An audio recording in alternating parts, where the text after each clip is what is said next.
presenter that will give you an overview of our workers' comp program, the design and the benefits that we currently have. There will also give you all a total cost analysis. And we do have, let me introduce them to you all so you all know who they are. We have Jim Brundage from USI. And then we have Bill Costanza and Dan Campbell from CAS. So without further ado, I will have Bill come over to the podium and provide you all with the information. Thank you. Thank you, sir. First, I'd like to thank the board for allowing us to come and speak to you all this evening. Appreciate your time and interest. Again, my name is Bill Costanza. I'm President of Claims Administrative Services. Wanted to visit with you a little bit about some of the services that we're offering, the overall design of the program, give you a little history of our relationship together over the past 14 years. Claims Administrative Services started in 1991 as a long-term solution for schools' workers' compensation. Unique program design, heavy on the service side to make sure we're very effective managing both the frequency and severity as it relates to workers' comp injuries. During that period of time, we've grown to be the largest provider of workers' comp for Texas schools and colleges. While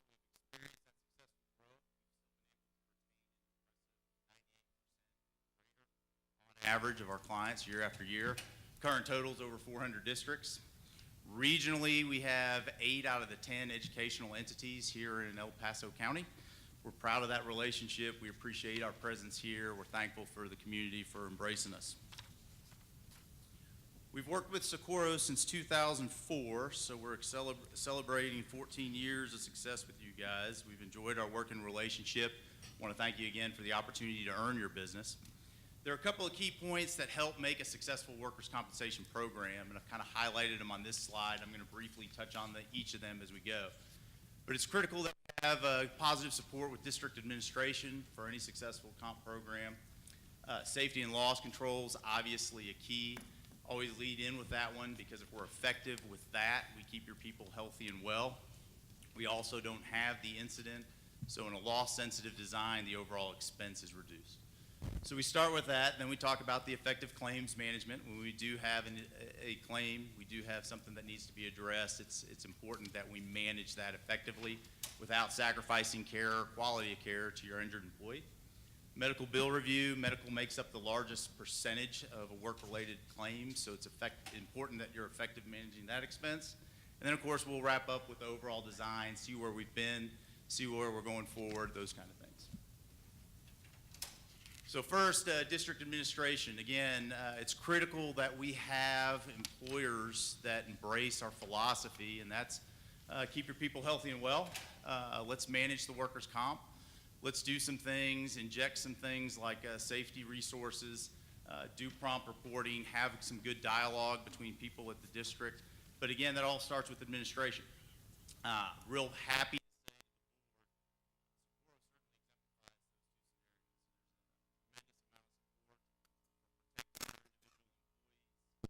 making sure that they stay healthy and well while at the work site, and also a specific interest in managing the overall effectiveness of the workers' compensation program.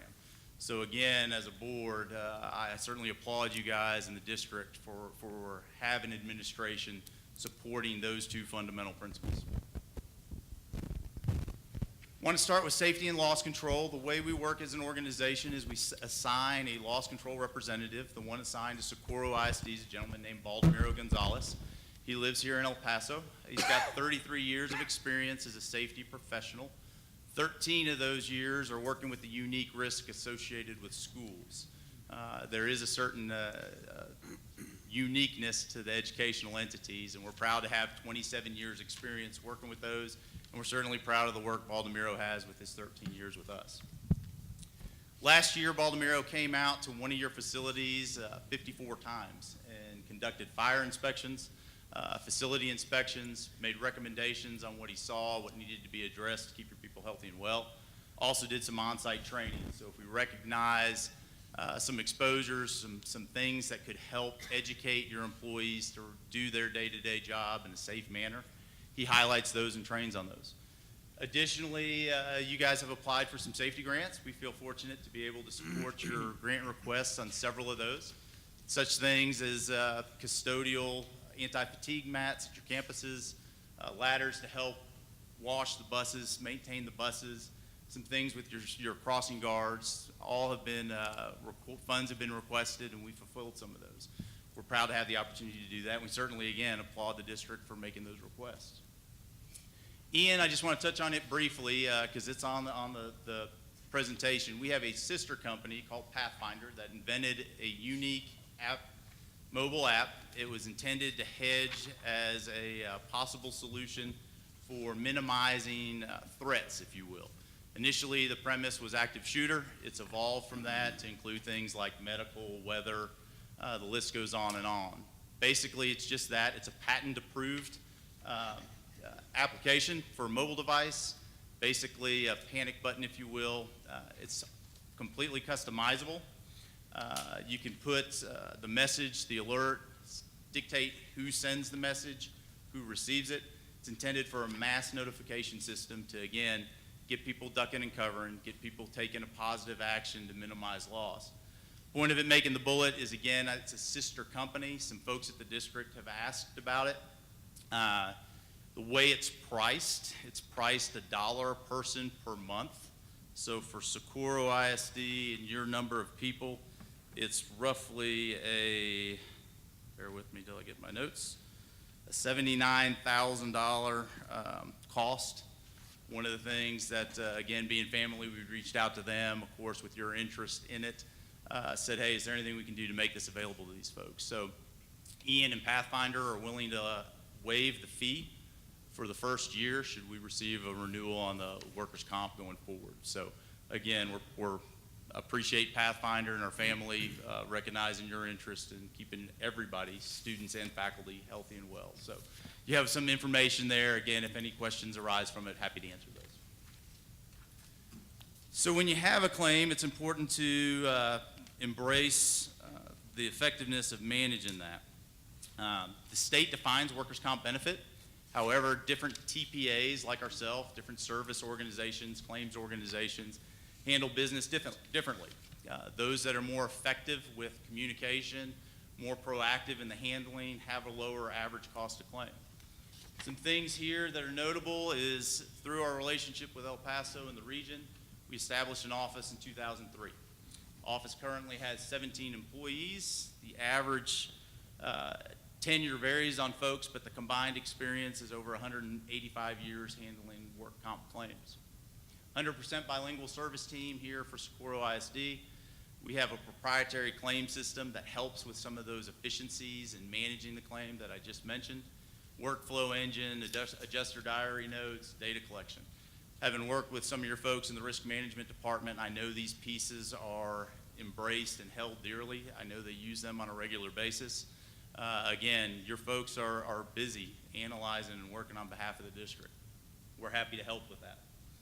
The bottom part I really want to talk about for a moment because it truly dictates some quantifiable results.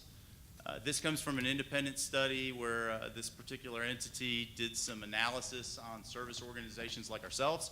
They established a peer group benchmark, came up with the light blue line that says, hey, based on the service work, this is on average where these folks fit. The yellow line is the organization's target or benchmark. They want everybody to be a little better than they currently are, so it's a 20% reduction below the benchmark. And then the bottom line is how we come in on our average cost to claim. Numerically, the value from the dark blue line to the light blue line, which is the peer group, is a reduction of $3,257 per claim. Where that's important is you're a sizable district, you have some claims. When you multiply that by the 306 claims on average, the number is a $996,000, 642 reduction compared to a peer group. So in a loss-sensitive design, in a self-funded program like you're in, had we not been as effective handling the claims, that would have been roughly an additional $1 million potentially the school would have incurred. But again, through our claims handling, we're able to reduce that expense on behalf of the district. Medical bills, like I mentioned, it's the largest part of work comp. It's roughly 65% of the claim. We're real effective managing those bills. You guys have roughly 2,400 a year. Through our handling, we've reduced the cost of billed medical to paid medical, roughly $363,000. So again, these are funds in a self-funded, loss-sensitive design that the district would have incurred costs if we weren't proficient in what we do on behalf of the district. So lastly, that brings us to the program design and how all these pieces come together. And like I'd made mention, it's a unique design. So there's traditional insurance, fully funded insurance, guaranteed cost insurance. There's all kinds of options. But all of them have two fundamental components. There's dollars for administration, claims handlers, safety, excess insurance, the general admin, and then there's dollars to pay losses. Typical traditional policy, you see your one premium, and that's it. You don't see the components broken out. This program is a partially self-funded design, so it allows insurance, excess insurance to attach at a high level. You're leveraging the economies of scale. You have 400 peers in this with you in the membership. The membership is strictly schools and colleges and strictly work comp. Other programs allow all public risk to participate. You guys don't necessarily have road and bridge, fire, other things like that cities and counties have. They don't participate in this program. It's strictly educational, similar risk to yourself. The program, we break the two pieces out. Loss sensitive in nature, you pay your fixed cost, which is the administrative piece. You budget your loss fund, which are dollars to pay claims.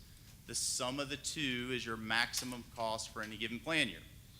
Since you've leveraged the economies of scale by being a part of the pool, your attachment points, your stop loss is lower than if you were to stand on your own. The administrative costs can be lower than if you stood on your own. So collectively, you have a big buying power of, again, similar risk in this with you. If you look at the piece, your 14-year average loss ratio is roughly 62%. You guys do really well. You take care of your business here at Socorro. You educate your folks, you embrace the resources we offer, you work in conjunction with our effective claims unit to minimize the claims expense when it occurs. You've got good results. You look at the two, again, the columns going across, there's your loss fund, your fixed cost, your total claims. The way you can get your actual cost is take the total claims plus your fixed cost. That's the total cost column. The savings is over your maximum exposure. Okay, so again, your stop loss for the 17-18 year is 1.8 million. You didn't use all 1.8, you only used 1.1, you saved 600,000 as it relates to the maximum cost. So self-funded in nature, self-funded programs, there's a little bit of reserving to be made. There are some things that you have to make. State of Texas defines a lifetime medical benefit, meaning that as long as it's related to course and scope, there can still be medical claims and medical benefits to be paid. So you have to make reserves out of your remaining balance. But again, the program's performed well. I compliment the district for embracing the tools we make available. I applaud the initiative they take and some of the questions they ask of us. Certainly appreciate the working relationship.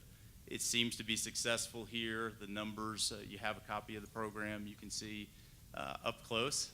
So if we can help with anything, we're happy to do that. Again, we've been here for some time here in El Paso. We appreciate the support. Happy to answer any questions anybody may have. Are there any questions? Mr. Nyhan? Mr. Costanza, back on the claims management workflow slide. Yes, sir. I guess it's two back. Are those cost comparisons normalized? So or is it just straight industry average? Because, you know, there's... Understood, yes, sir. It's peer groups, TPAs like ourselves, educational-based claims. So it's Okay, not but across- power lines, it's not oil But across and the gas. nation. So when you're looking Texas, no, sir, Texas. Okay, Texas across specific. Texas. Yes, sir. there's still wage index adjustments, though, even in service areas within Texas. And so that's not normalized. That doesn't take that into account. Because if we don't normalize the cost per claim, so we're talking healthcare claims. So if we don't normalize them, then, simply because you live in a more expensive city like Dallas and the resources Sure. that are available there, or Houston and the Sure. resources are there, those cities are going to be more expensive just because they're Dallas and Houston. Sure. And Yes, sir. So that's not normalized? So it doesn't take into regions, no. But if you look at the blue line at the bottom, it's our overall results for the East Texas Educational Association, our pool. Your specific metrics are better than that dotted line. Okay. So the results I gave you, the savings are actually better for Socorro specifically, because we're more effective here than that line represents.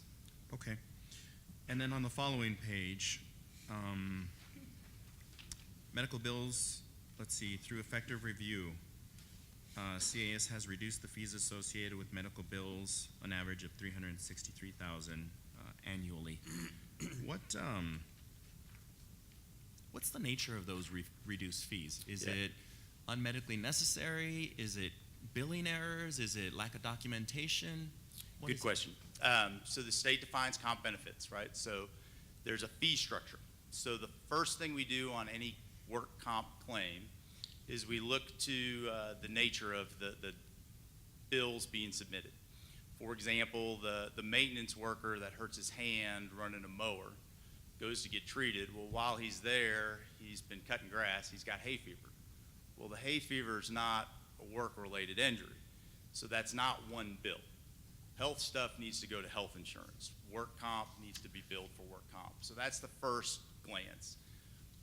Is it relatable, course and scope, compensable under the Work Comp Act?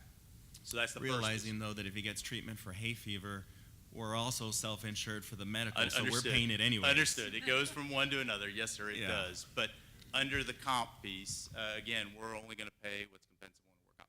The second thing is, again, there's billed physicians, hospital, treatment centers. Here's the bill. Whether they know what the fee schedule is, they're going to bill at what they want to bill. So it's incumbent upon the medical bill unit to audit that and say, hey, you billed full retail, you're only allowed wholesale fee schedule. So we got to make those reductions. Most of them do that, though, through their discounting and allowances, though. I mean, because everybody knows what the workers' compensation They do. fee schedule is. It's published. They do. And as long as an employee goes in and they say it's workers' comp, the hospital knows that. So they might bill us incorrectly because they're going to bill us under the health insurance. So they may bill you with what they think the cost should be. And again, it's incumbent upon bill review divisions to look at this stuff, audit that bill, and say, hey, listen, I know, and to your point, they know what they're entitled to under work comp. They may bill at their billable amount, and it's they leave that to the auditing firm under work comp to say, hey, you billed full retail, it's a work comp related injury, we're only going to pay fee schedule what you're entitled by statutory comp, and that difference comes into that amount that I referenced. Okay. I find that hard to believe simply because that's the industry I'm in. Yeah. And so, if that bill goes out the door without notification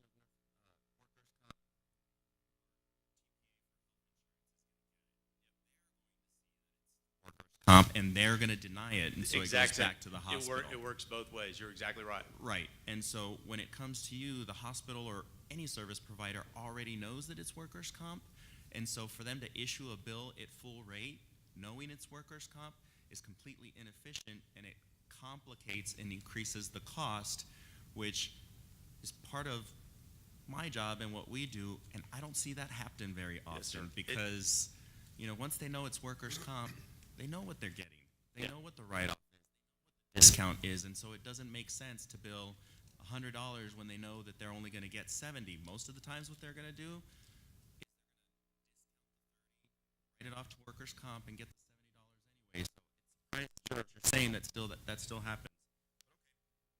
It does. And again, not all folks, and it happens both ways. First question when they come into the ER, Is this work-related? Because they want to know, does it get billed under a work comp plan, or does it get billed under a health plan?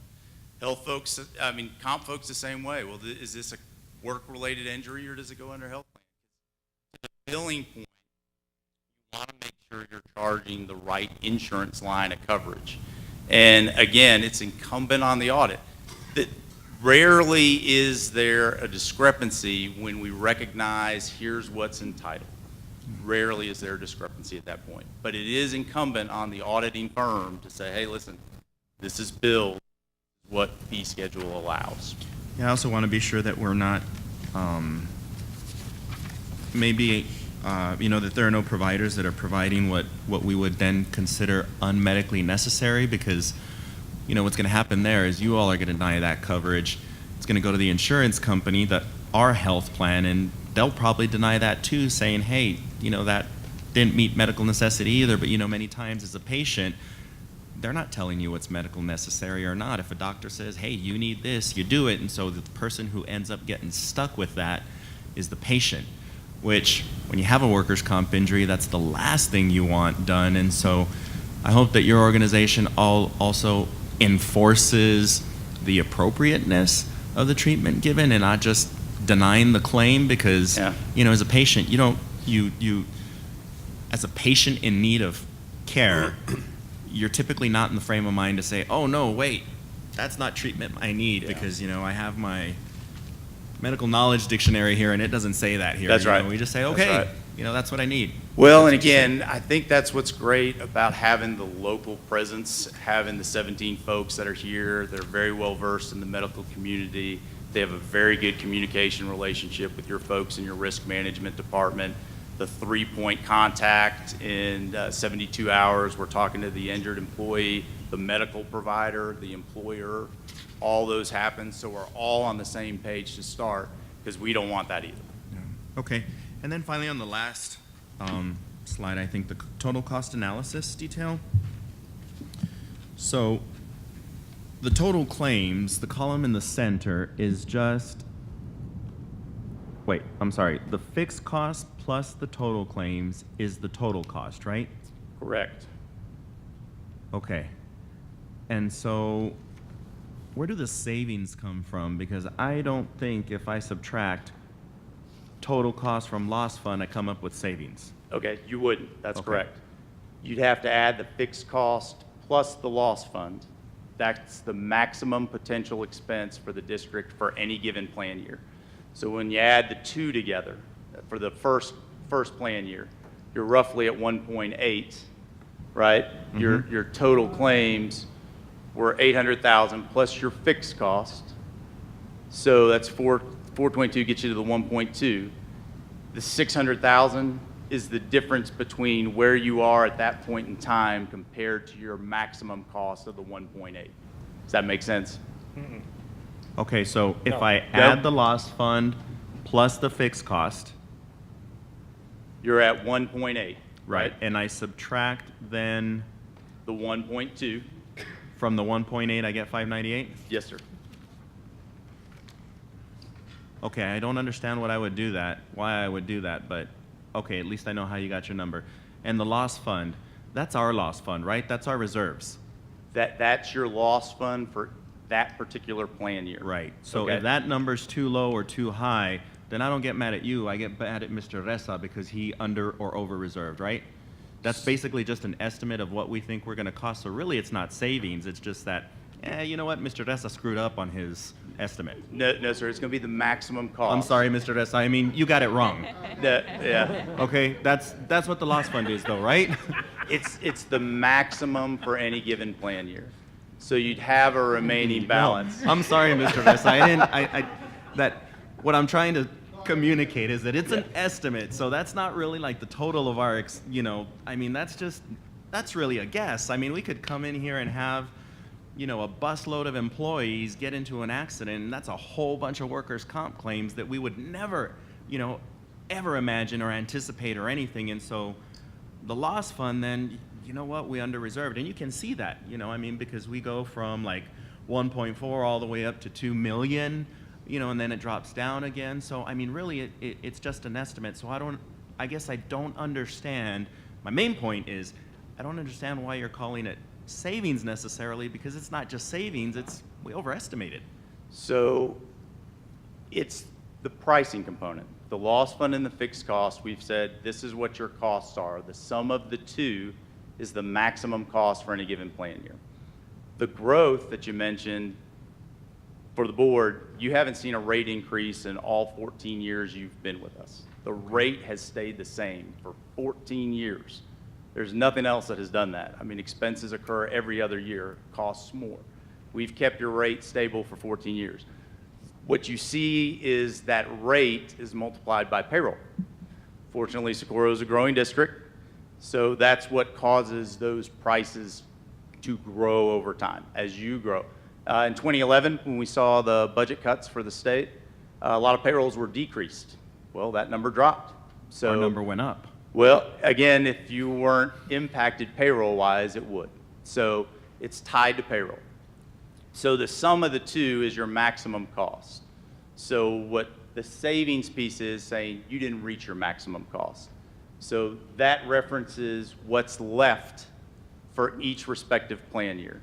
Now, to your point, and Mr. Reese's involvement, out of that amount, you're going to make reserves for potential future payments of claims that you have an obligation towards. So yes, that's where that piece and Mr. Reese's role comes in. He's looking at that. We give him a tool. We give him a GASB 10 tool. Says, here's what your balance was for each respective year. Here's how much you need to set aside for reserves. And then we make adjustments accordingly from year after year. So why am I adding fixed costs to both sides? I mean, why not just subtract it? You could. I mean, you could take the total cost and subtract it from your maximum cost, and you'd come up with the same 600,000. Okay, so with that then, really the math is loss fund minus total claims, because the rest is just a fee, right? No, because you have to add the fixed cost is the fee you're paying us to administer your claims. Right, but that's not, okay, so what you said is if I add the two left columns, that's 1.8. Yes, sir. And if I subtract from the 1.8, the 1.2, I'm going to get 598. Yes, sir. Right, okay, so the one comment in both those equations is to get my total cost, I add loss fund and fixed cost. That would be your maximum cost Right, for any okay. plan year, And then to get total cost, I add fixed cost and total claims. because that's what occurred. Yes, sir. Okay, so leave the fixed costs out completely. Doesn't matter. Take total claims from the loss fund, and I still get what you've called savings, right? You'd have, yeah, I mean, that's the difference. You haven't exhausted your loss fund, but don't forget, in your total cost, we've added the fixed cost. You paid the 422 to us as an organization. Okay. You've had 800,000 of claims. Yeah, so what I'm saying is your fee is a fee. It's a fee. Yes, sir. There's some proportion, some You ratio, write some claims fixed cost. administrative services a check for that exa- amount. Yes, yeah, sir. exactly. So that's part of our, I don't know, that number that you're designating as the fixed cost, you're saying is factored in both totals, okay? So you're adding a dollar to both sides. So let's not add the dollar. We're just looking at loss fund and total claims, and then you say that's savings. What I'm saying is maybe we overestimated and it's not really savings. So if I understand your question, what you'd compare is you're taking fixed cost out of it altogether. Look at the loss fund column at 1.4. Look at the total claims of 800,000. Right. The difference between those two is the same 600,000 savings. Now we're on the same Yes, sir. page. Okay. Sorry, so it took me to yeah, get that's to all the right. point on the So really what I'm seeing is I'm not sure, I don't know, I don't understand how you're saying it's savings, because from a financial perspective, what I'm seeing is that we've overestimated. That's what I'm seeing. So I don't know that we're at a point where you could help, you have enough information either with you. I am sure you didn't anticipate this question. So, I just don't see it as savings. I see it as, okay, I mean, do we really have, especially like year over year over year over year, is that because, at the end of the year where we mark the period, did we not recognize the last month, or do we not have the ability, because I know workers' comp claims always run at least a month in arrears. So if we had gotten the next month, would that have completely eliminated that number? Or exactly, you know, where do the savings come from? Because all I see right now is that this is what we reserve, that's what we actually get, and that's what we had left. So, you know, as you do in anything else, whether it be a utility bill, whether it be in sick leave, you know, it's not savings, it's that, you know what, do we need to revisit our estimate to get closer? And if we do that, well, your savings number is gonna be reduced, and that doesn't necessarily help your case. I'm not saying that's your only value. I'm just saying, you know what, I don't like calling money that we don't spend savings, because it's not really savings, you know? Well, you didn't meet your maximum financial obligation. So what you're referencing, sir, is with the industry, I'm sure you're well-versed, loss pick. So what you're suggesting is, if I looked at the total claims column, that's really a more accurate picture of what I'm spending. Right. So maybe that's the number I should be looking to hold in arrears for budgeting for that particular plan year. Right. Not a bad way of thinking. However, you also referenced, what if we had a horrific event? Well, Reinsurance. well, when you get to your 1.4 maximum cost, yes, sir. So what I'm suggesting is, if you went with an $800,000 loss pick in that first year where your maximum cost stopped at 1.4, and you had a $1.5 million claim, but you only budgeted 800, you have a financial obligation for the other 6, and now you're scrambling for funds. Right. So that's why we say, here's worst case, your maximum cost, here's what you didn't spend. So you're absolutely right. I mean, there's, with levels of self-insurance, the loss pick and that conversation comes into play, absolutely. But your maximum obligation for any plan year is the sum of the two. So that's where we use that as a starting point. Okay, so you help us come up with the loss fund dollar amount. We pick that. That's a set rate, and it grows with payroll or shrinks with Okay, payroll. well, you see, and I'm blaming Mr. Ressa. Okay. So- Sorry. Okay, I'm with you now. Understood? Okay, thanks. Yeah, Appreciate thank you, it. sir. Sorry I didn't connect with you on some of And it. that only took it half an hour, and only you 3 understood. Any other questions? Just one more Mr. thing Ayub. before you do it real quick. Mr. Ressa, thank you for 2011, all right? Mr. Ayub. On this particular chart, you said the fixed cost is the fee that we pay for you to help us manage our workman's comp. But I can't make a correlation to the loss fund or the total claims. Is there a formula you use? Because I've tried looking at both ends and there's not a correlation there. How do you bill us for this? Okay, so what we do to calculate the fixed cost, so the way traditional programs grow as a business is they charge a flat premium, $100. And they hope that you have $20 worth of claims. So they can take the 80 in as profit. We didn't want that. In inception in 1991, we wanted the districts to have the ability to retain losses or retain dollars for low losses. So we strictly came out with, we want to function for the servicing components. Okay. So it's adjusters, technology, safety folks, customer service, I mean, everything that could go into the program. Your portion of excess and reinsurance is in there. That's all our fee. So that's a calculated formula internally. Here's what our expenses are going to be. Here's what our margin's going to be. Let's bill X. Then that rate comes out. We use the payroll calculation. As payroll grows or shrinks, the adjustments are made. So you're not going to know how we came up with fixed costs. You know, just like M&M doesn't know how they came out with their 95-cent candy bar. I mean, it's what that business charged.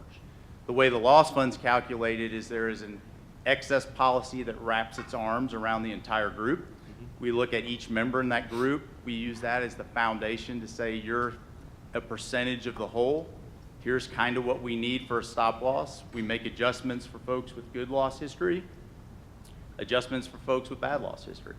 So that's the fundamental point, is where we start with both of those. And then again, the variations that you've seen through time are strictly that rate times payroll. Okay, so I mean, I know. Do we know how they come up with a fixed cost?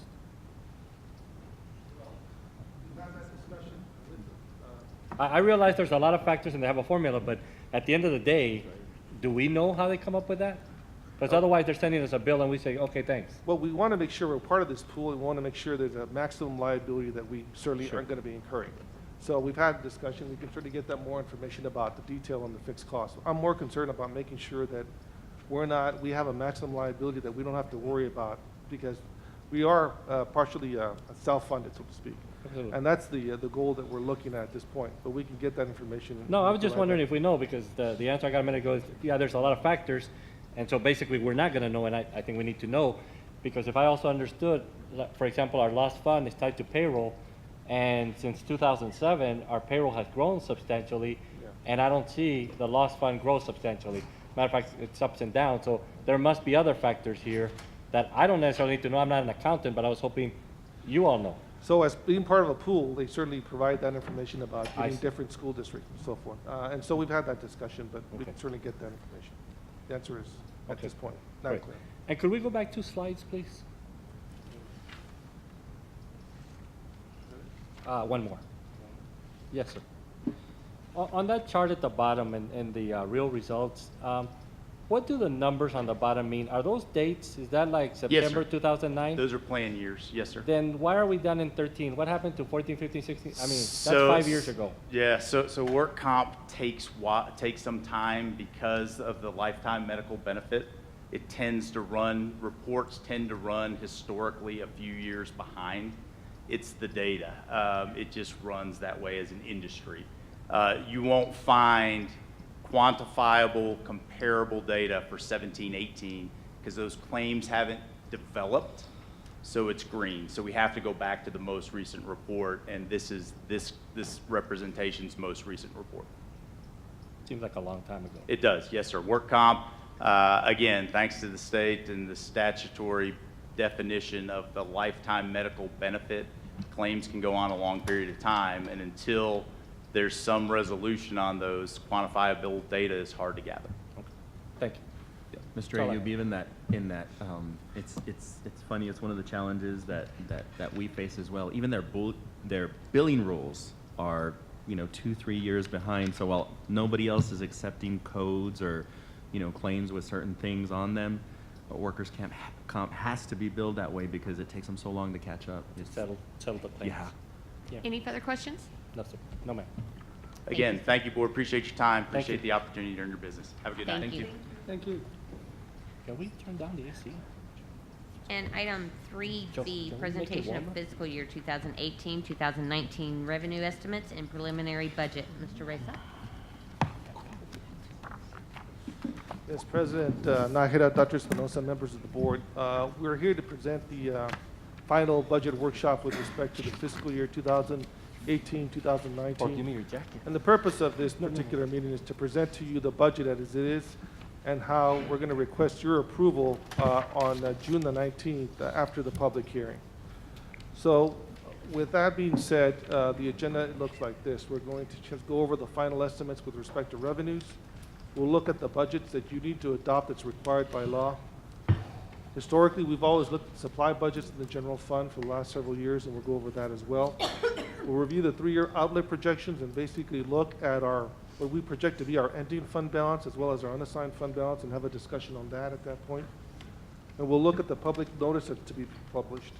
With respect to the revenues in the general fund, these are the parameters and these are the variables that we're going to look as a basis for what our revenues are. We're projecting that our certified values will end up at almost $9.6 billion. That's a 6.36% increase. Our certified values will come in July, around July the 27th. We'll see what they are in the August board meeting when we ask the board to adopt the tax rate. Certainly with respect to, okay. So with respect to, you don't have that, this slide is different from the slide that's listed there. What you have there is certainly our projections on ADA. We're projecting a 0.8% increase. It's not listed here. I apologize for that. This is an older presentation. So what we're looking at is our ADA being 0.8%. So that's what you have here on your handout. It's not listed here. My apologies. We're projecting that our weighted average daily attendance will be a 0.95% increase, and that there's going to be no increase in our tax rate for maintenance and operations. Okay, with respect to the budget changes since the last time we met on May the 8th. We've adjusted our budget to reflect a 2% general pay increase. We've also adjusted the budget for possible reclassifications of positions. I know that we've been submitted to TASB. We budgeted about an additional $80,000 in salaries to make adjustments at that time. Should there be any additional amounts, we'll reflect or we'll amend the budget at that time. And also, we had a minor salary corrections. With respect to our revenue estimates, what you'll see is our revenue estimates are $374.9 million. That's an increase of $10.6 million or 2.93%. Primarily, they're in the local resources. So those are increase in property values of about 6.36%, as well as increase in investment earnings. The increase in state revenues is because we're projecting a slight increase in our average daily attendance. Note that we're still looking at using fund balance to the tune of $10.3 million to balance the budget in the general fund. With respect to child nutrition, this amount is the same as the last time we met in May. However, with respect to the 2% increase in salaries, we have a use of fund balance of $41,003 to balance the budget. And again, increases are in federal revenue. We're projecting additional meals served because of the addition of Sergeant Jose F. Carrasco Elementary School. With respect to our debt service, this is the same as the last time we met. Again, we're looking at a budget of $56.8 million. A revised budget, when you take out the, I guess the other sources, the $200 million, which is the issuance of the $200 million for this past January, you're looking at an increase of about $12 million in our debt service. So with respect to local revenue, you're looking at an increase not only in property values, but we are looking at an increase in the tax rate. And I'll discuss that on later in this presentation. So with respect to the budget drivers, I'm not going to go over this. I will go over this individually when we do the budget, when we do the public hearing. The only thing that's different is we included the 2% general pay increase for our staff. With respect to the proposed budgets, now at $385.3 million, it's about a $1.3 million increase from the last time that we met. As I mentioned before, there's some, it's about $235,000 increase from our revised budget. If you look at the categories, you'll see decreases certainly in general administration. That's because we budgeted this year for a rate 41 electricity law case. So we had to budget additional legal fees this year that we're not going to budget for next year. With respect to maintenance and operations, $4.2 million. We recently increased our budget by $3.8 million because of the fact that we're going to repair our roofs due to hail damage. So we just budgeted the amount. This budget will roll over into next year. And so that's going to hit in either next year's budget or the following year's budget. So that's something that we have to be cognizant of with respect to end-of-year expenditures. And then you'll see security and monitoring, a decrease of $428,000, and that's because this year we bumped up the budget for security vehicles, police cars for about $345,000 because we got a reimbursement from the insurance company. So we went ahead and bumped up that budget and expended that, and that's why you see a decrease in next year's budget in Function 52, which is security. Okay. With respect to the proposed budgets, this is the way that you're going to adopt this budget. This is the way you're required to. You're required to adopt it by fund and by function. So when you look at the general fund, the $385.3 million budget in the general fund, that's an increase of about $12 million over the current year. And when you look at the debt service, $56.8 million, that's an increase of about $11 million. So the total budget that you're going to adopt is $472 million. That's an increase of about $23 million from the budget that was adopted this fiscal year. Now, what we're looking here is the instructional expenses. It's about $233 million that's proposed budget, and you'll notice that about 85% of it is for payroll purposes. Historically, every school district, when you look at it, it's not unusual to have about 85 to maybe 86, 87% of your budget being for payroll. So when you go ahead and look at the salary increases, it's important to keep in mind that it impacts the non-payroll items of the general fund, so to speak. Now, it's a little bit larger because, again, increases in staff, increase in, you have a new school that we're coming on board, as well as for pay raises. This is our general fund supplies. You're looking at about $2 million that we budgeted in instructional supplies. It's a little bit smaller than last year's, and that's because usually when with respect to the special programs, we have to bump up their budgets. When you look at career technology, when you look at bilingual, sometimes we allocate a certain amount for this program, but because of their student numbers, we have to add additional funding for them. And so historically, we've always bumped up the career technology budget and so forth. That's why it's larger than this year. So it's usually in instruction, and it's usually in extracurricular activities. Now let's look at this projection. This is what we're projecting for the next 3 years. I am projecting that we'll have a deficit of about $4.7 million. Now we still have one more month of expenses. I look at what we've expended. I look at the encumbrances. Sometimes I have to make determinations about what's going to hit, whether those expenditures are going to hit this year, or we're going to close the PO, or they're going to get rolled over. So bottom line, I'm looking at a deficit of about $4.7 million. Now let's look at our reserves. I'm assuming that we're still going to have about $7.5 million of our committed funds. Several years ago, we committed about $20 million for one-time expenses. We still have about $7.5 million remaining. And then we have what I'm assuming is going to be our total fund balance. Now, when you look at our total fund balance, it's composed of several areas. You have inventory. You can't use that for future activities. That's inventory. We have what's called the committed funds, which is at $7.5 million. We have about $3.8 million for E-rate funding. It's fund balance that can only be used for E-rate, and we've carried that balance for about 4 or 5 years now. And then we have the contract, what we call the encumbrances. And that changes from year to year. It could be $4.6 million one year. It could be $7 million. Those are the encumbrances. Those are contracts that are usually Mr. Ianton's, or they're usually Mr. Reyna's contracts with respect to E-rate, or they could be for construction. And what's left over is what we call our unassigned fund balance.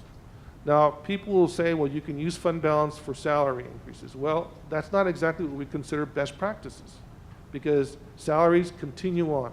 Now, there's a question about how many days does this come up?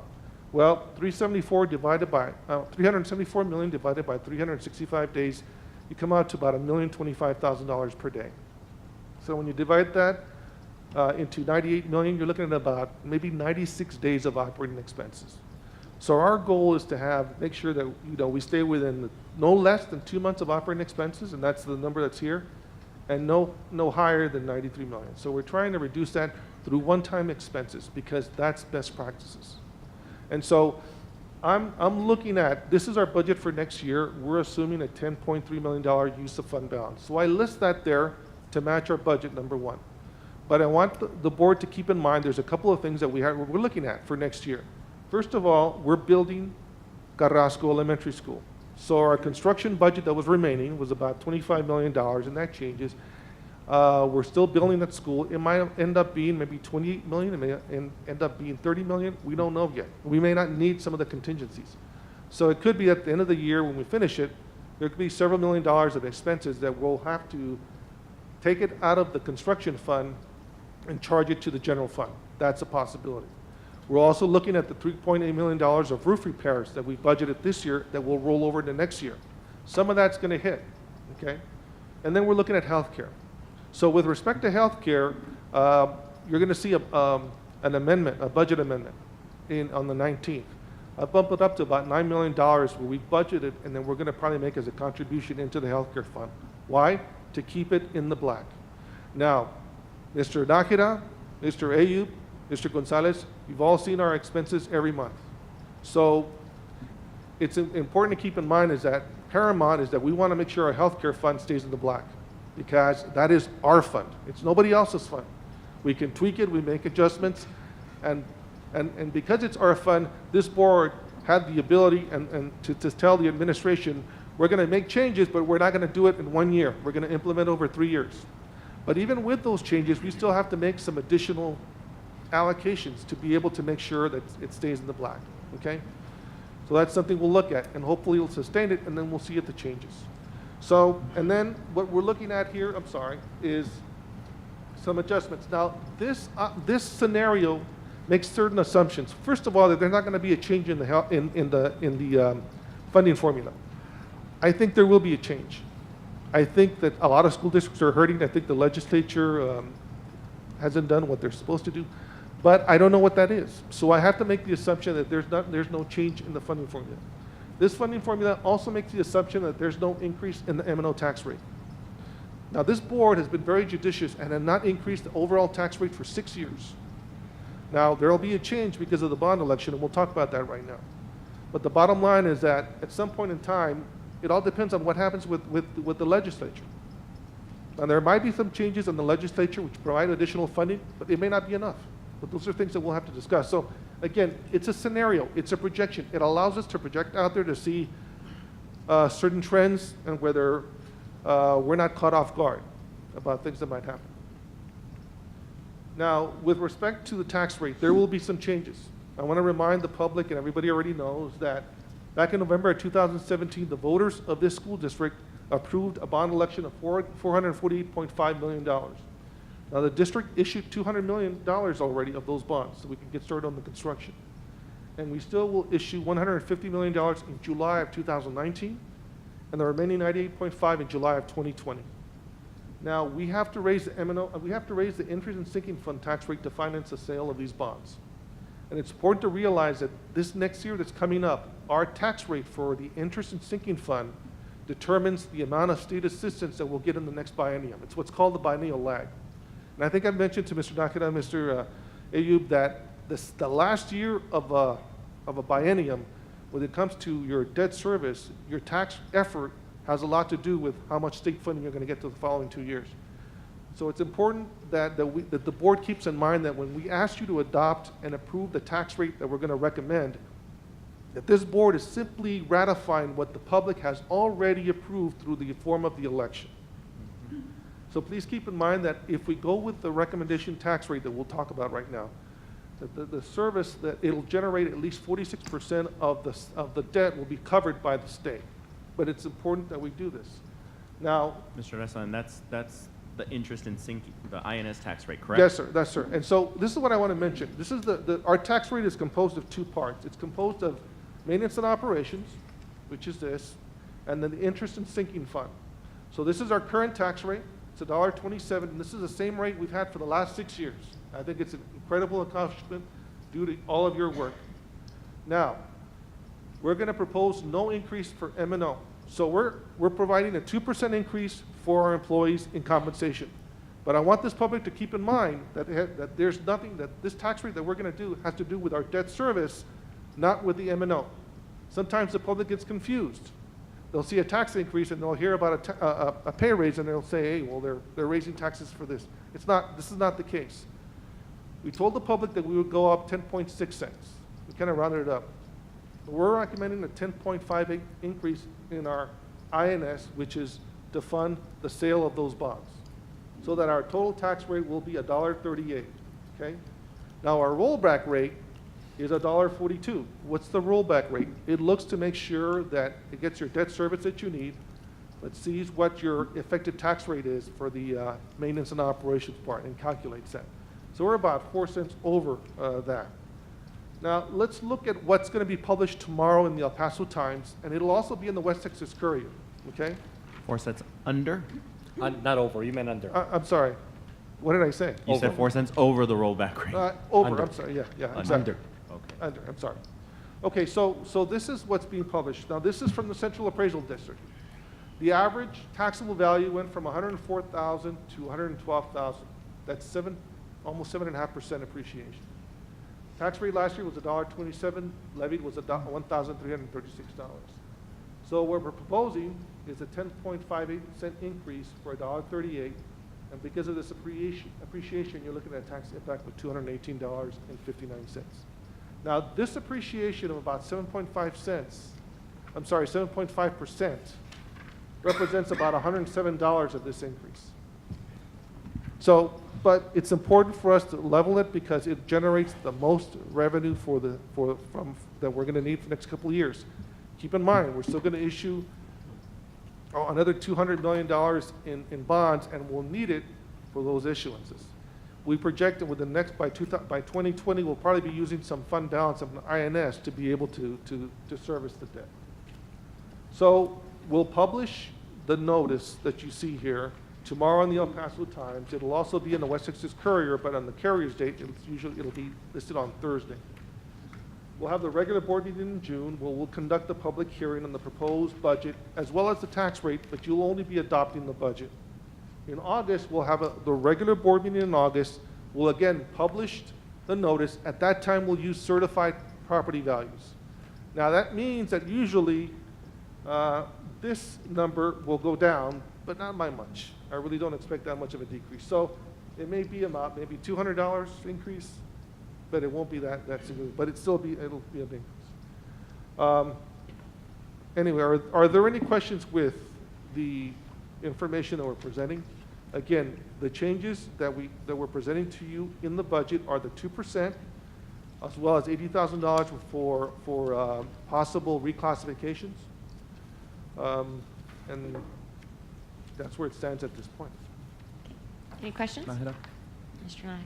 So, Mr. Reza, to confirm, when we adopt the INS rate, we're simply affirming a decision that has already been made by the public when they approved the sale of the bonds in 2017.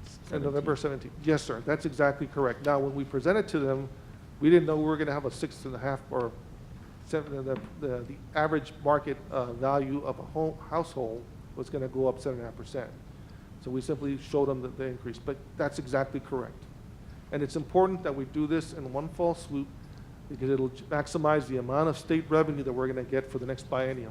Right. Okay. If we don't do this, we're going to be leaving state money on the table. And then, I know we adopt the budget in June, and we adopt tax rates In in August. August. Yes, sir. But they're very closely associated, right? I mean, if we agree to the budget, we're basically saying, all right, we know what level of tax rate this is going to take, so, you know, if we accept the budget, I need to be sure that I'm committed to the tax rate. Otherwise, you know, I can't say, yes, Mr. Reza, go out and spend all this money, and then say, ooh, but you can't tax at that rate, because then, you know, they're so closely associated, correct? That's correct, sir. So by law, we have to publish the maximum amount of tax rate. We can adopt a lower rate, but if you're going to go higher than that, then you have to republish, you have to wait a certain number of days, and then have that public hearing. But that's correct, sir. Okay. And then, Mr. Desai, I saw something on one of your slides. I think it was where you had the 2021 biennium? This one? Yes, sir, on the right-hand side. The very, very last column, fourth number, the 64.6 million, all the way down. Right there. So what this is assuming is that this is going to be decreasing. We're not going to raise it. It's assuming that we're not going to have, there's not going to be a change in the funding formula, that we're not going to raise the M&O tax rate. And because of that, So if everything stays steady, but the one thing I noticed is proposed compensation plan less step. There's nothing there on those lines right there where those dashes are. So that could increase, decrease, there could be a number there. exactly. Right, okay. Exactly. It's just an assumption. Probably not. And so without any other changes, if everything stays the same except for the allowances that you have provided for up above, which is, you know, It's a step. It well, represents the and step. also the .73 and the .94 increase in ADA, and then an increase of 5.2 and 5.5 and I guess In average- taxable in- assessed value, That's correct. right? And so just assuming that everything else stays the same, like our M&O rate and our expenses increase proportionately as they have year over year, will be, our unassigned fund balance will be less than at that point of what the 2 months target Yes. is? Yes, sir. And so what this model is suggesting is that if there's no change in the law with respect to funding, we're really going to have to look at the M&O tax rate to sustain the growth that we have here, to be able to generate additional revenue. Because certainly if you look at the patterns of our expenses, from year to year, our expenditures grow around to $10, $15 million a year. Here, I mean, we wouldn't be generating more than maybe $4 to $5 million in revenue every year. So we'll have to do something about that. So it's a model for us to keep that in mind, to be able to see, you know what, if nothing comes to fruition, then we don't have a choice but to look at going at the M&O and raising that rate. I think it's incumbent upon this board to consider that. But again, it's for the future. Okay. Thank you. Any other questions? Ms. Nájera? Mr. Eve? Well, a couple of things, and I'll probably reiterate this at our board meeting. I still want to give some things quite a bit more thought, and you and I spoke the other day about still continuing to look at things. But I think this slide is important for us and for the public to look at. You know, the other night, I was watching TV, and, well, I'll just say who it is, El Paso ISD, they were on TV, and among the whining that was going on in there was that, you know, 4 years ago, they should have addressed something so they wouldn't be in the bind they are today. And if I read this correctly, we're about 3-4 years out from us potentially starting to show some definite potential buying, provided, you know, depending we're banking on growth and those types of things. And where the growth will come in is for us to continue to be able to give our employees a little bit of a raise so that they can at least try to stem the cost of a gallon of milk and a gallon of gas. But otherwise, if things don't change, this is potentially where we can be. And so consequently, that's why we look at this budget on a year in, year out basis. I'm still continuing to be concerned about charter schools. I continue to be concerned about other school districts picking our pocket. I understand the state legislature is looking at school safety. It's not gonna be cheap, and I really firmly believe they're gonna give us a couple of dollars and then make a bunch of unfunded mandates that we're gonna have to be able to throw into the kitty in order to make our schools safe. And then the healthcare. I was thinking we were gonna have to pitch in about $7-8 million to keep it in the black. Potentially it's gonna be more than that, but our employees are very important to me. I mean, we've gotta protect their health, we gotta protect their ability to get health care, and we wanna provide some salary. So among the things I heard the other night is potentially here our biggest district in town not even gonna give a raise this year. I think it's a scare tactic, they're looking at the budget, they're overstating it, they're probably still gonna give a little something. We're not in that boat, and if we make good choices, you would think we learn from their, you know, drama, then potentially if we make some good choices, our employees will never have to suffer from that and worry about that, and our kids won't. One of the things I worried about, the thing that I heard the other night is, they said at some point, we pretty much have cut everywhere we can cut. And when you say that, where you've cut is in the classroom. And so I wish there was more. I think we need to continue to look at it. I'm hoping next year there's more. I'm concerned about that $64 million that Mr. Nájera just pointed out, because if things don't change, there continues to be a steady decline. And by the way, depending on growth, we've always been able to stem that with good budget management from our staff and some growth. And if the growth isn't there, because people pick our pocket on our students, or people just don't move into the millions of houses being built, that's gonna be a problem. So I really think we need to continue to look at this a lot, very carefully. And I think there may be some costs here we haven't even thought of that are gonna come and hit. I'm not convinced this whole, you know, the governor's gonna do a lot of school safety, but not gonna give us any money for it. And that's also a hit. And we gotta keep our schools and our students and our teachers and our staff safe. So what else are we gonna do? So if you could please continue to look at this real carefully, I guess we got a couple of weeks to go here, but I'm concerned about that. Yes, sir. What we'll do is certainly, maybe during the finance committee meetings, provide you with maybe some of the trends that I use to kind of come up with these That would be numbers, number helpful. one. Kind of show you some of the historical information and how we're trending, so to speak. I think what it does suggest is if there's nothing done at the legislature, we don't have a choice. For 6 years, we've kept the separate tax rate. Now we're going to raise it because of the bond election, only because of that. Now, this is forcing us to look at the M&O. We have to move forward with that if nothing happens in the legislature. And I don't know. Maybe the legislature might do something, but that may not be sufficient. So it's something that we have to certainly keep in mind. I do think it's important to keep that, yes, I don't ever want to be in a situation where maybe 5 years down the line or 10 years down the line, we'll be in a situation like maybe the other school district that we just referred to. Well, I had a meeting the other day, and what you're pointing out here, my feeling was, we wouldn't worry about this for the next 10, 15 years, or, you know, down the road. We may be worried about this a little bit sooner. Yeah. And again, every year is a new year to look at this and see what we can do for our district as a whole. Yes, sir. Okay, thank you.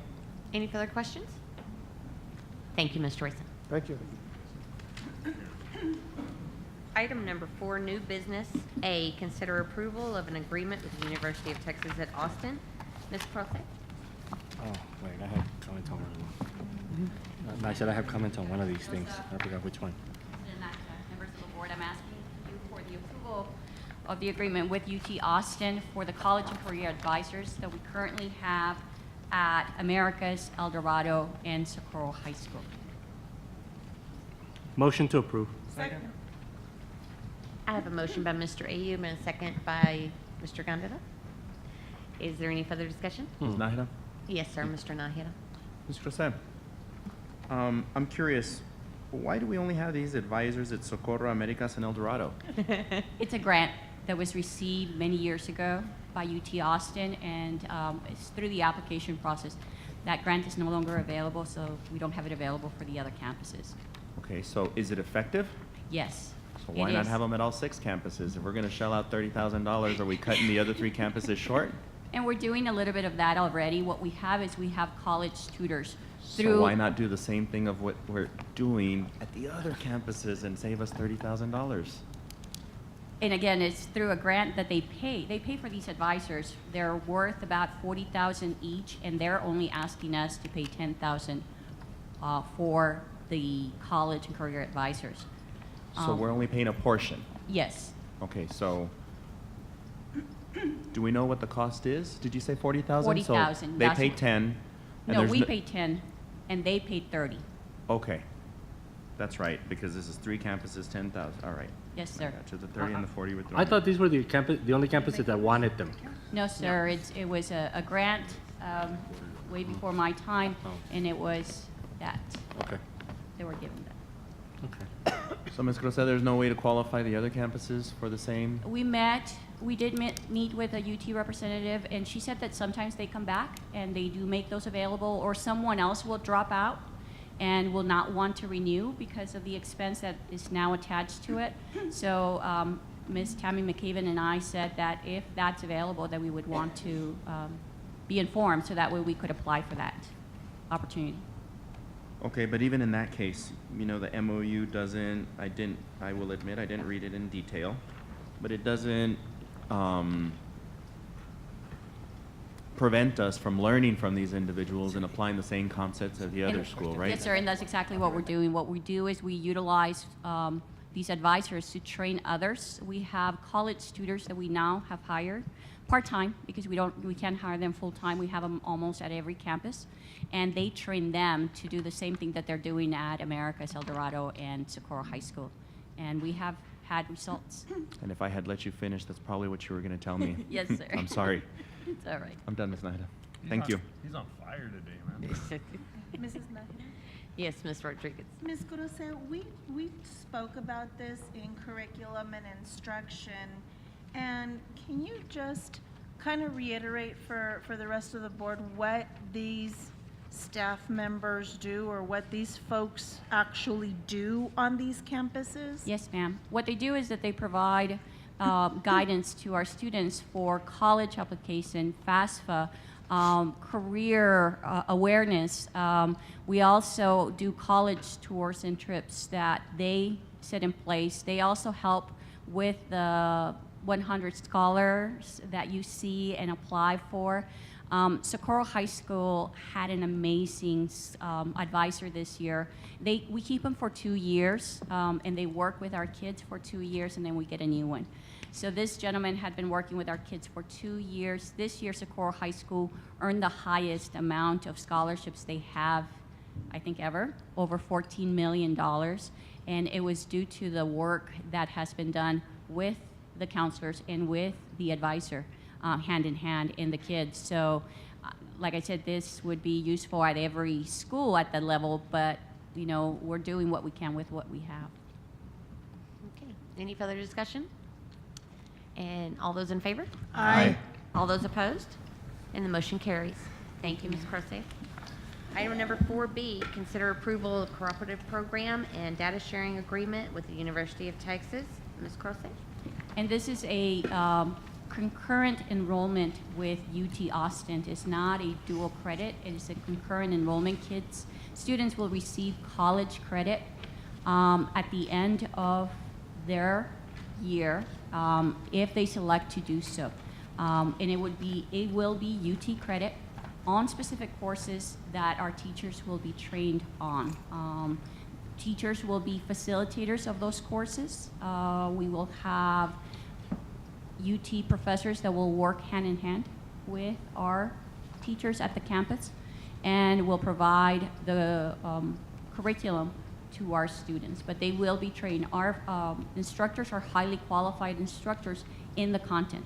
The contents are U.S. history, English, statistics, pre-cal, courses that we have available through AP and dual credit. This also doesn't require our students to pass the TSI, so it doesn't set a barrier for kids that are currently struggling to maybe enroll in dual credit programs through our normal means. This would allow our kids that may not meet the threshold within TSI to be enrolled in a college credit course. Ms. Nájera? Yes, Mr. Nakira? Ms. Crocet, so this particular program is separate from AP, it is separate from dual credit. If the students take these courses, they are at the same time getting credit for that course at the high school level and at the college level. If it's, since it's taken at UT, that could very well carry over to UTEP, right? Yes, sir. Okay. And then the cost associated with this, from what I see, there's a cost per student, but we get reimbursed for that. There's a Yes. cost per teacher, and we get reimbursed for that. So the only cost we're shouldering for this entire program is simply the expenses associated with the teachers going to the training so that they can qualify for this program, correct? Yes, sir. And they stay at UT dorms, so we're not paying high hotel prices. They're staying at the dorms themselves, and they're collaborating to create lessons while they're there at the campus. Sounds like a great investment. Thank you. Any further questions? Mr. Gonzalez? This course is going to be online? No, it's both. Some of them are, but the curriculum is also book, paper, pencil. That is the reason for the training of our teachers. They will be going to UT Austin, and they will provide the textbooks that will be utilized, plus the online curriculum that will be available. Thank you. Ms. Any other Nájera. questions? Oh, yeah. I have several. How many students are we looking at? Each school was given the opportunity to select at least 2 courses and of at least 25 to 30 students each course. So we have 6 high schools, 2 each. I couldn't give you a number. She straight said number. 280. Okay, and so how many advisors? Because we're going to pay $10,000 per advisor. That's an added cost, right? It says as compensation for performance under this agreement, SISD agrees to pay UT Austin $10,000 per advisors for the period of performance to employ the trained advisors to provide supplies for the program, right? No, that's the. Is that the other one? Okay, then hold on. I got more questions. You're right, wrong page. Okay, so how many students you already told me? When is this course going to be taught? Regular school schedule. We start with our calendar and we end with our calendar. What are you going to bump off? Because obviously you got to make room for this course. What are you going to take off the schedule? Because our students already are suffering from too many courses. They can't make the schedule. We are replacing courses where kids are not being successful. Our AP courses in statistics, our AP courses in physics, our AP courses in U.S. history where a kid is not able to go into a dual credit because they don't meet the TSI threshold. This will allow a kid that doesn't meet that threshold to take that course and receive a UT college credit. Okay, so explain to me the difference between concurrent enrollment and dual credit. The ability to have a choice. The student, if he's not doing well, let's say that it is the opportunity that UT Austin is wanting to provide a kid. We know that statistically a kid who takes a college class at the high school is more likely to be successful in college because they have had the experience. We know it through Mission Early College. That's our success story. The same thing here. If a kid goes through our UT on-ramps physics class and at the end of the semester has a C or a D, they have to make a phone call, and that's part of teaching the child and the student, make a phone call to their advisor at UT and say, I accept my grade as is, or I don't. If they say I don't, they get the high school credit. They don't get the college grade. That way, it doesn't hurt their GPA, it doesn't hurt their financial aid, it doesn't hurt anything other than having the experience of a college course. Do we get any funding or Austin gets it all? There is no funding because But dual credit, we both do. So what about with this? Who gets the funding? well, we still have the teacher teaching the course, and we still have the preparation of that teacher, the same way that we do with EPCC. So we're gonna get the state funding for that student, or Austin's gonna get it? Because they're enrolled in a college course. We're just doing the heavy lifting. We're teaching it here, using our faculty. Where does the funding go? And I don't know the answer to that. I can research that for you. Okay. Because 280 students. And if the funding's not coming here, But the students are currently enrolled with us, and they count as part of our ADA, so they would be our money. so it'll be our money? Yes, sir. Okay, all righty. How long are the courses? Because during the agreement, it says 1 semester or 1 year long. How long are the courses? It depends on the course. We do have one-semester courses, just like any college course. It's listed out as a one-semester course. They do that for college preparation. In English 1301 is a one-semester course, and then you sign up for English 1302, which for us would be our English 3. On the agreement to pay, it says here that the amount by the district during each contract year to the university will be equal to the cost per student and teacher training needed by a district as set forth in this particular section. Now, it's supposed to be reimbursed by the 85th legislature for this 1 year, and then after that, we don't know? No, sir. So every year we would look at this contract. It's an annual contract. We would look at the contract and see how we would go about it. Now, when we do this traveling, obviously for our teachers to go, how many teachers are we talking about? We're talking about 12 so far. So 12 teachers will have to go to Austin twice a year for a week? Yes. So we'll have to pay their salaries while they're there. Typically, there's a small stipend, and we'll have to pay the subs while they're there. Well, they're going in the summer. I thought it was spring and fall. No, they go during the summer. Right now, they'll be going July 6th, right after the July break. They'll be going for their 2 weeks, and they'll be back on the 20th.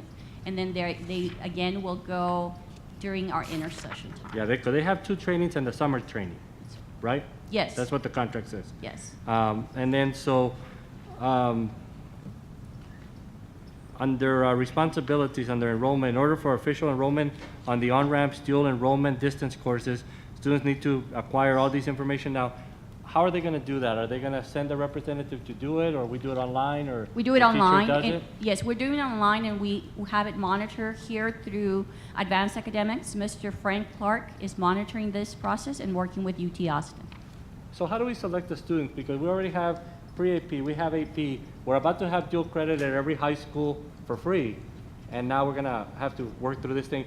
So which students are going to go to this? Because What we looked at is we looked at those kids that attempted the TSI and were not successful. That's one group of kids, because we know there's an interest in entering into a dual credit class, but they did not meet the threshold. The other is we opened it up just like we open AP courses. There is no gatekeeper. There shouldn't be a gatekeeper to AP courses, so the same thing here.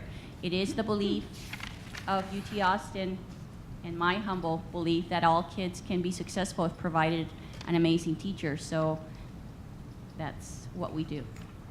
okay, so we don't know how long before the cost of the courses may be passed on to us.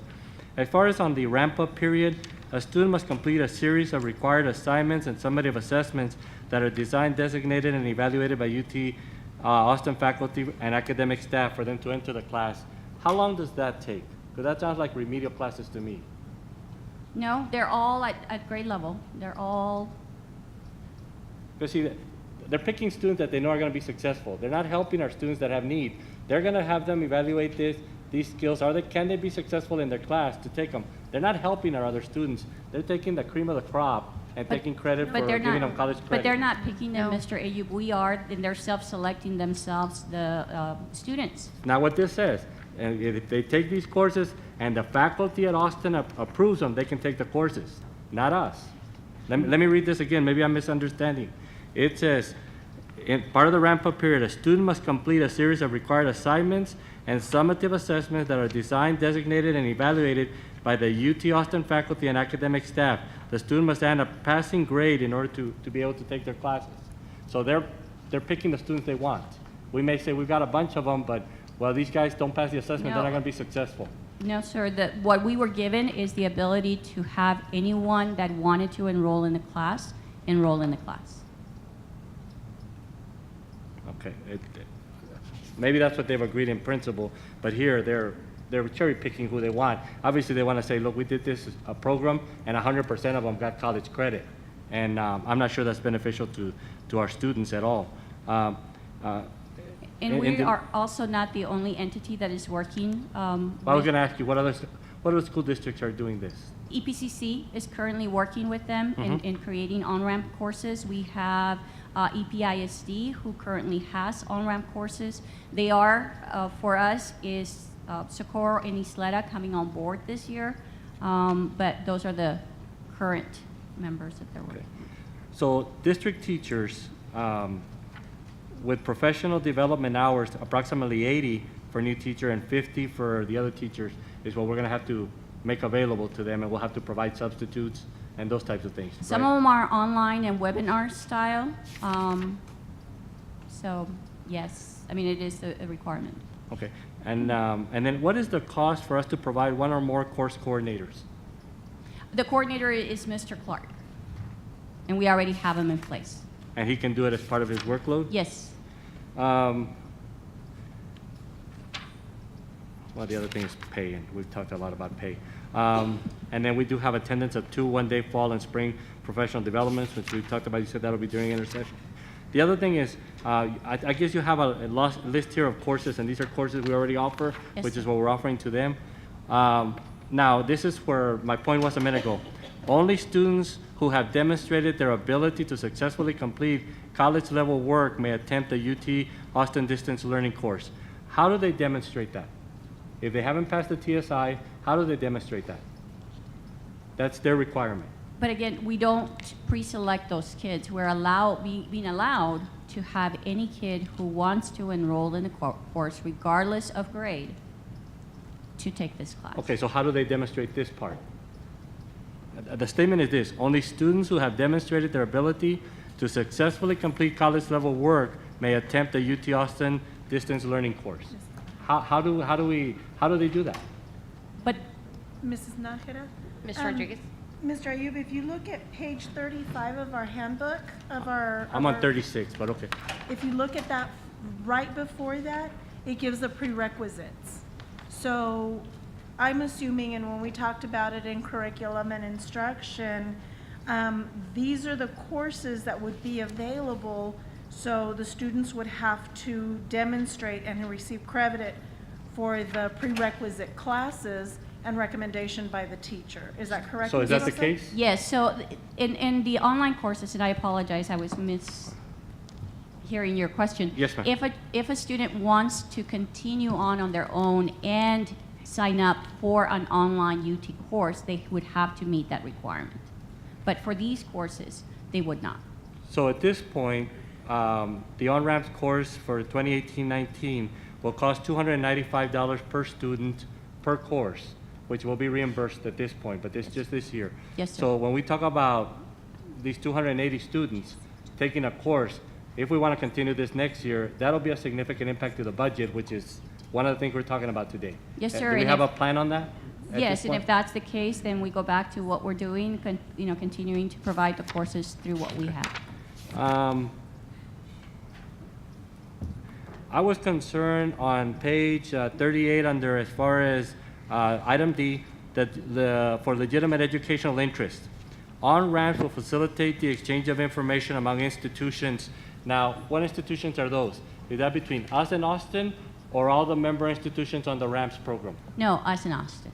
Is that Because sharing we of have a problem information? with our mailing list at this Yes. point, and if we Just provide this- it to them, I don't want them to sell it to somebody else. No, it's just our data sharing with them. That's the agreement. And then basically, the last one's probably for our attorney. On our exit clause, why do they have an exit clause and we don't? They can exit this contract anytime they want to, but we can't. They give us 30 days notice and we're out. The only way or they can throw us out for poor performance, but we don't have an opportunity to say, you know what, we didn't like it, we went out. Why don't we have that in there? Did they not agree to that change? It's not in here. They did. No, they did. That was, You might be looking at an old. an old copy. That was a suggestion that, Okay, because it's not in the version I have. Okay, other than that, I think I don't have any other questions. I'm a little concerned that we already have a substantial amount of dual credit here. We are working with UTEP on some things. This is kind of neat, but it's gonna take time out of our day because we're gonna have to assign some classes. You say we're gonna cancel some classes, you know, or classes that are not productive to put this in. Again, we fill in a full day already with something else. It's gonna cost some money. I'm not sure, and then if the student goes through the whole year, and at the end of the year decides if they want college credit based on performance, I don't see a big commitment up front.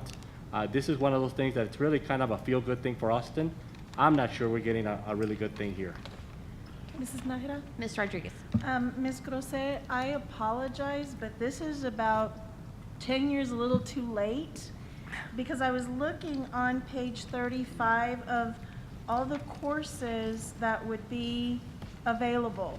Now, when Jessie was in high school, she took the AP courses. She didn't do well on the test. She did well in the class, but she's not a good test taker.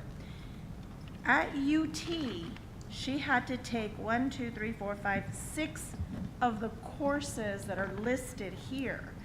You know, and as I look at this, I mean, these were courses that she had to take. That would have saved me about a lot of money, That would have been good.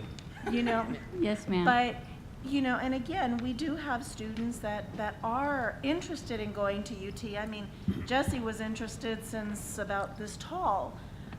She already knew that was the campus she was going to. And again, she's not a good test taker. She didn't do well. She never took the TSI for dual credit.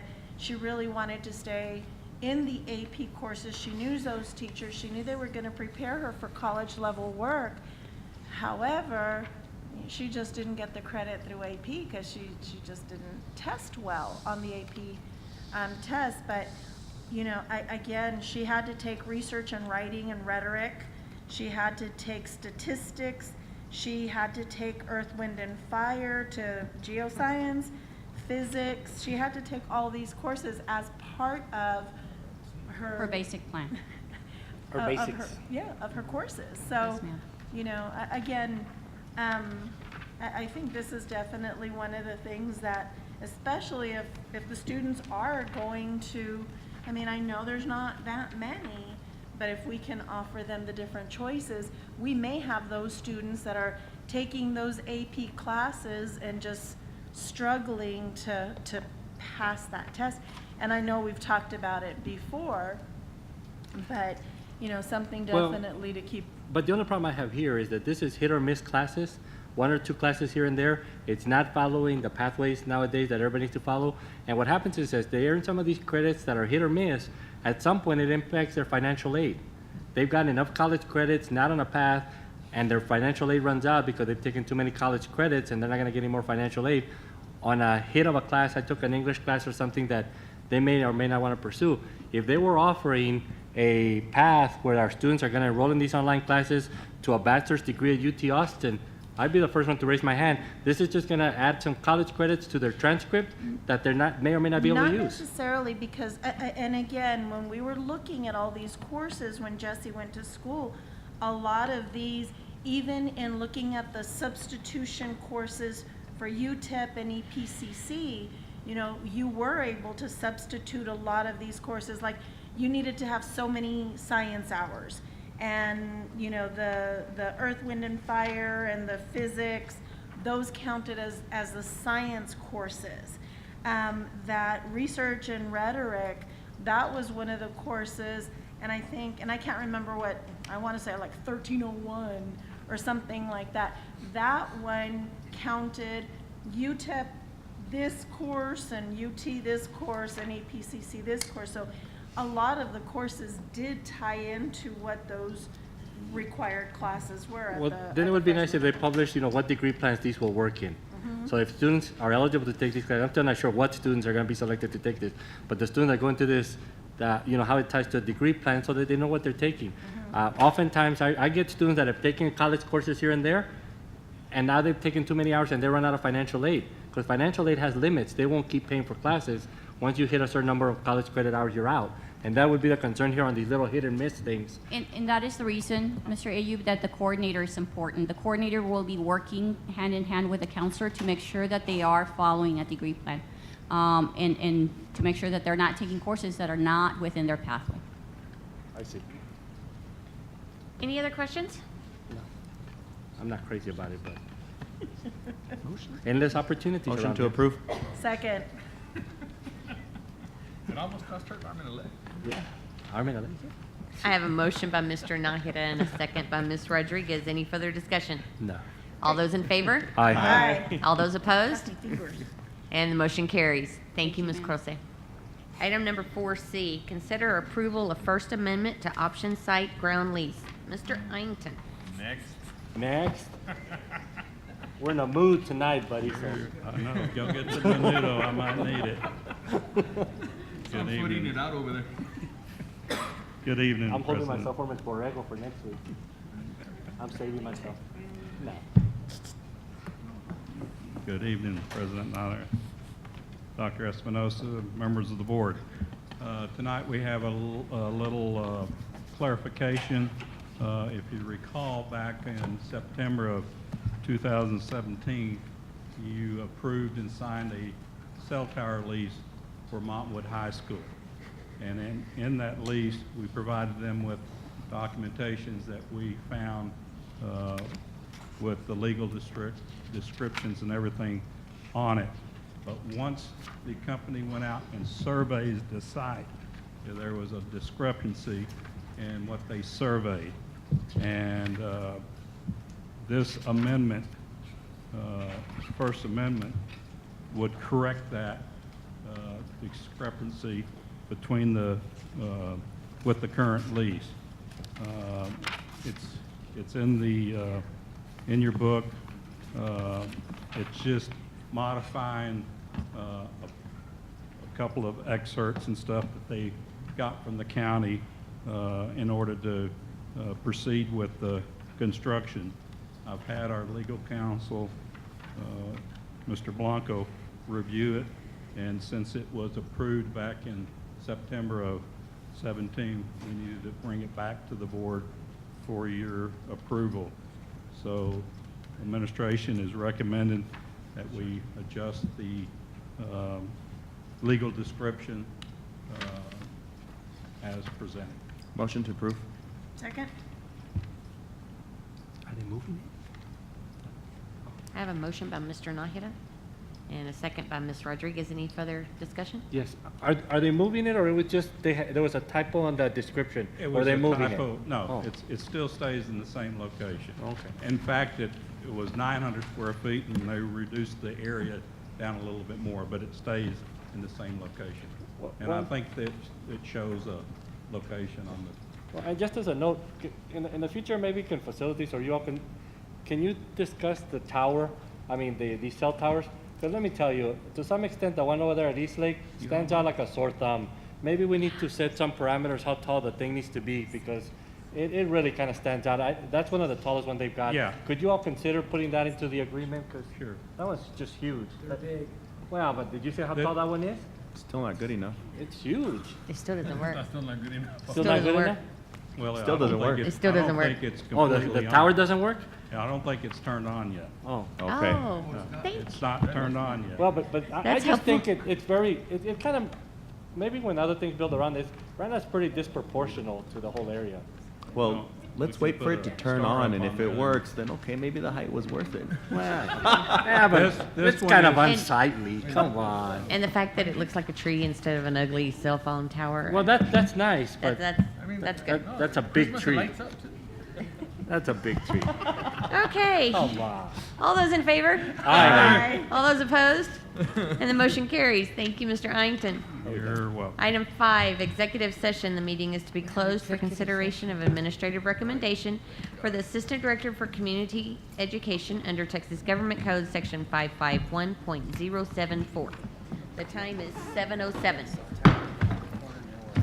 Because everybody's... Blankets. Todos viejitos with blankets. We are back. The time is 7:38. New business. A, consider approval of administrative recommendation. Dr. Espinoza, Assistant Director of Community Education. Yes, President Nájera, members of the board. At this time, administration recommends Ms. Isabel Justo to assume the roles and the responsibilities as the new Assistant Director of Community Education. Motion to approve. Second. I have a motion by Mr. Nájera, a second by Ms. Rodriguez. Any further discussion? All those in favor? Aye. All those opposed? And the motion carries. Thank you. If there's no further business, we are adjourned. The time is 7:39.